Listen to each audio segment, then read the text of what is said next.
15 நிமிஷத்திலே ஒரு lunch box recipe எப்படி ready பண்ணலாம் தான் இன்னைக்கு இந்த வீடியோவில் பார்க்க போகிறோம். இன்னைக்கு நம்ம பூண்டு மிளகு சாதம் கூடவே உருளைக்கிழங்கு வறுவல் எப்படி செய்யலான்னு பார்க்கலாம். இது ரொம்ப ரொம்ப சுவையாக இருக்கும். முக்கியமாக இந்த டைமில் சாப்பிட்றது ரொம்ப நல்லது. இது ஏன்னா அந்த பூண்டும் மிளகும் நல்ல ஒரு இம்யூனிட்டி பூஸ்டராக இருக்கும். இதை இப்போ எப்படி செய்யுதுன்னு பார்க்கலாம். வெல்கம் டு டுடே சமையல். அதற்கு முதல்ல ஒரு கடாயில் 3 டீஸ்பூன் அளவுக்கு எண்ணெய் சேர்த்துங்க. எண்ணெய் காஞ்ச பிறகு 1 டீஸ்பூன் உளுந்தப்பருப்பு, 1 டீஸ்பூன் கடலைப்பருப்பு, அரை டீஸ்பூன் சீரகம், 1 டீஸ்பூன் கடுகு சேர்த்துக்கலாம். இதெல்லாம் கொஞ்சம் பொரிஞ்சு வந்த பிறகு கூடவே ஒரு 4-5 வரமிளகாவை உடச்சி விட்டு சேர்த்துக்குங்க. அடுத்ததாக கொஞ்சமாக கருவேப்பிலை இலைகளும் சேர்த்துக்குங்க. அடுத்ததாக ஒரு மீடியம் சைஸ் பெரிய வெங்காயம் நல்ல பொடிசாக கட் பண்ணிவிட்டு சேர்த்துக்குங்க. கூடவே 20 பல்லு அளவுக்கு பூண்டு நல்ல சின்னதாக பொடிசாக கட் பண்ணி எடுத்துருக்கேன். அதையும் இது கூட சேர்த்துக்கலாம். வெங்காயம் எந்த அளவுக்கு எடுக்கிறீங்களோ அதே அளவுக்கு பூண்டு சேர்த்து செஞ்சிங்கன்னா இந்த சாதம் ரொம்ப அட்டகாசமாக இருக்கும். சேர்த்துட்டு ஒரு 2-3 நிமிஷத்துக்கு நல்லா வதக்கி விட்டுக்கலாம். இப்போ பாருங்கள், அந்த வெங்காயம் பூண்டு எல்லாமே நல்லா சுருண்டு வதங்கி வந்துருச்சு பாருங்கள். இந்த அளவுக்கு நல்லா வதங்கி வரணும். அப்போ தான் அந்த பச்சை ஸ்மெல் இல்லாமல் நல்லாயிருக்கும்.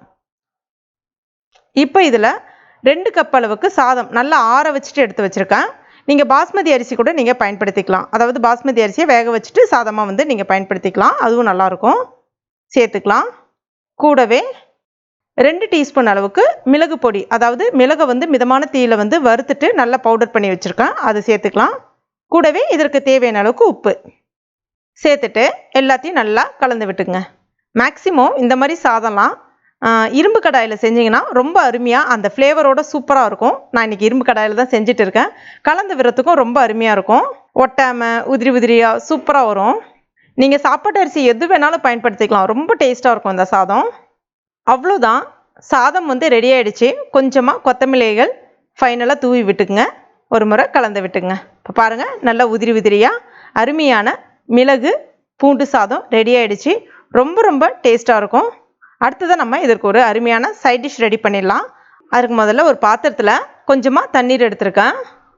இப்போ இதில் உருளைக்கிழங்கு சேர்த்துக்கலாம். உருளைக்கிழங்கு நான் இன்றைக்கி 2 உருளைக்கிழங்கை கழுவிட்டு தோலை நீக்கிட்டு இந்த மாதிரி நீல வாக்குலையும் கட் பண்ணியிருக்கேன். அதே சமயத்தில் அதை 2ஆக வெட்டியிருக்கேன். இந்த ஷேப்பில் இருக்கிற மாதிரி பார்த்துக்குங்க, நல்லாயிருக்கும். இப்போ இதில் கொஞ்சமாக உப்பு சேர்த்துக்குங்க. கூடவே கொஞ்சமாக மஞ்சள் பொடி சேர்த்துக்குங்க. இப்போ இது ஒரு 5 நிமிஷம் நல்லா வேக வச்சுக்கலாம். உருளைக்கிழங்கு ரொம்ப வெந்துடக்கூடாது. ஒரு 3/4 பதத்துக்கு வேகிற அளவுக்கு பார்த்துங்க. இப்போ பாருங்கள், உருளைக்கிழங்கு ஒரு 3/4 பதத்துக்கு வெந்திருக்கு. உருளைக்கிழங்கு மட்டும் தனியாக எடுத்துக்கலாம். இப்போ இதை நம்ம ஃப்ரை பண்ணிடலாம். அதுக்கு ஒரு கடாயில் 2 டீஸ்பூன் எண்ணெய் சேர்த்துங்க. கூடவே அரை டீஸ்பூன் சீரகம். கொஞ்சம் பொரிஞ்சு வந்த பிறகு கருவேப்பிலை இலைகள் சேர்த்துக்கலாம். அடுத்ததாக நம்ம எடுத்து வச்சுருக்க அந்த உருளைக்கிழங்கையும் சேர்த்துக்கலாம். அடுத்ததாக அரை டீஸ்பூன் மிளகாய் பொடி, அரை டீஸ்பூன் சீரகப்பொடி, 1/4 டீஸ்பூன் கரம் மசாலா பொடி, 1/4 டீஸ்பூன் பெருஞ்சீரக பொடி, அதாவது சோம்பு பொடி சேர்த்துட்டு ஒரு முறை நல்லா கலந்து விட்டுங்க. இது ஒரு 2-3 நிமிஷம் அப்படியே இருக்கட்டும், அந்த மசாலானுடைய பச்சை ஸ்மெல் போகிற அளவுக்கு. இப்போ பாருங்கள், நல்லா ஃப்ரை ஆகி வந்திருக்கு. இப்போ இதில் இது ஃபைனல் டச், வேணான்னு நீங்கள் தவிர்த்துக்கலாம். ஒரு 4-5 பல்லு அளவுக்கு பூண்டை நல்ல தோலோட தட்டி எடுத்துருக்கேன், ஒன்றும் பாதியமாக. அது எது கூட சேர்த்துக்கலாம். கூடவே கொஞ்சமாக உப்பு சேர்த்துக்கலாம். சேர்த்துட்டு ஒரு முறை நல்லா கலந்து விட்டுங்க. ஏன்னா உருளைக்கிழங்கு சில பேருக்கு வாயு பிடிக்கும். பூண்டு சேர்த்து செஞ்சிங்கன்னா அந்த வாயு தொந்தரவு இருக்காது. அதே சமயத்தில் நல்ல ஒரு ஃப்ளேவர் கிடைக்கும், சூப்பராக இருக்கும். இப்போ ஒரு 2-3 நிமிஷத்துக்கு ஸ்டவ்வை கம்ப்ளீட்டாக சிம்மில் வச்சுக்கோங்க. அந்த உருளைக்கிழங்கு நிதானமாக வெந்து வரும்போது நல்லா உங்களுக்கு மேலே மொறுமொறுப்பாக இருக்கும்.